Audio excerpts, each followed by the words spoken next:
Shalom, good evening, everybody. How are you?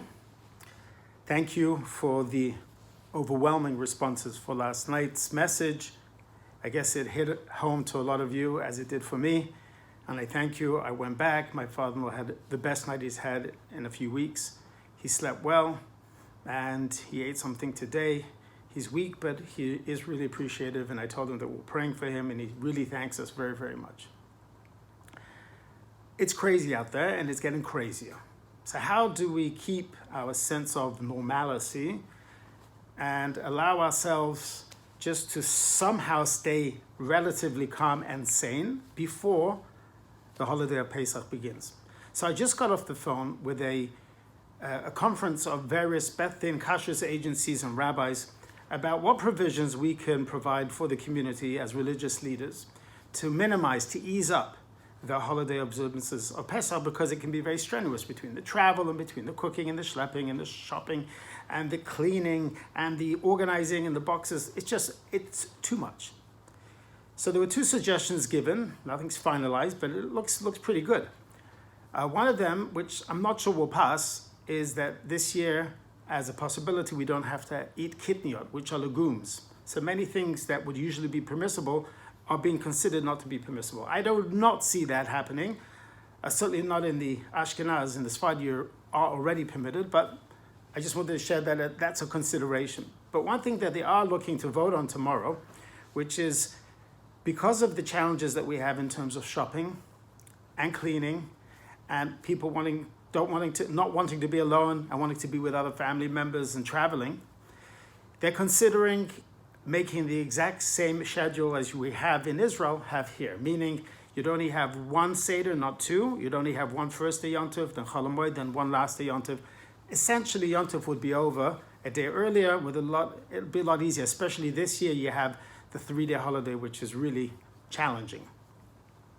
So they went around the conference and they asked various rabbis what they thought, various kashrus agencies what they thought, and my response, I was very short. I said like this: since I'm a child, there was one holiday that has spoken to me, who I am, my soul, who this holiday speaks to my tradition, my youth, everything that I have in my life is this holiday. And I said, and this holiday is none other than April's Fools. Happy April's Fools, everybody. You are absolutely no way ever going to get rabbis to take away the legumes, certainly not an extra day of Yom Tov. So be very careful. Do not forward this because it is 100% jest, joking, laughing. It's a joke. We've got a regular schedule, regular schlepping, regular cleaning, but I'm sure there will be some provisions to make it easier. Just not having to schlep out to Long Island or to South Jersey for the Seder's. You should be appreciative of that. But I want to just focus for a minute on the April's Fool's part. All kidding aside, from all my siblings, the holiday that they associate with me most is April's Fool's. Why? Since I'm a kid, I don't know why, it always spoke to me. I always loved the fact that you could kibbutz, you could kid, and get away with it. So people are turning to the websites and their Facebooks today and they're saying, what type of celebration, what type of April Fool's? It feels like every day is April's Fool's. We'd never believe this, even if I put it on Niyim last year to my family. They'd say, hey, Mishiga. In fact, what I've done is, because they so suspect that I'm going to be emailing them April Fool's joke on April 1st or possibly a day before, each year I move it forward and I send it 5 days before, 10 days, like the 20th of March. And then they say, well, we didn't know, you fooled us, but we didn't know because we weren't prepared for April's Fool's. I said, that's exactly the point, as you weren't either. But last night was a heavy night. Tonight I want to make it a little lighter. So this holiday by me has always been special, April's Fool's. I guess because we all make a fool of ourselves every day, but here we get permission to do it. Almost like Pesach, dress up the way we want to, but we can get away with it. It's actually, a story comes to mind. It's true. I'm embarrassed to share it, but I'm going to do it anyway. My mother was this time of year. My mother went out with my father to a wedding. I'm laughing because it wasn't funny then. And my mother called home to see how we're behaving. I was a little boy, 8, 9, maximum 10. And then I figured it was April's Fool's. I got to do something for my mom. So I tell her that the boy that she liked in the community as a possible match for my sister just got engaged to another girl in the community, and the two families that knew each other. And she says, I knew it, it makes sense, it's so nice, all good. And I hung up the phone, I'm laughing, I'm a little boy, all good.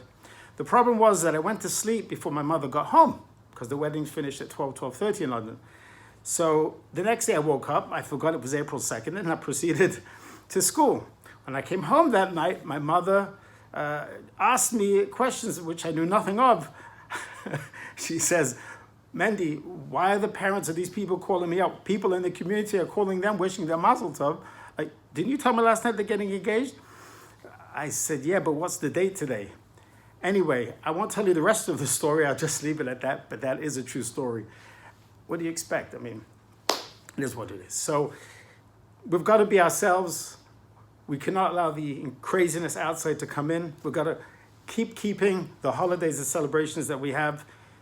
Let's hope and pray that we truly are changing our lives around, that the April Fool's joke that's going out on outside does not come inside. And something very funny I saw on the internet, it says the best April Fool's prank today would be if we wake up our kids and tell them early in the morning, good news, school is back. You have to get up and get ready to go to school. And Chana said that would be a great idea, but she was concerned that I would actually drive them and drop them off and come back. I want to wish you all a beautiful night. Things are good here. Love from my entire family to yours. Have a April Fool's day and night. But please remember, we have every day of Pesach here, not like in Israel. And rice and kitniot are not permitted. Have a good night.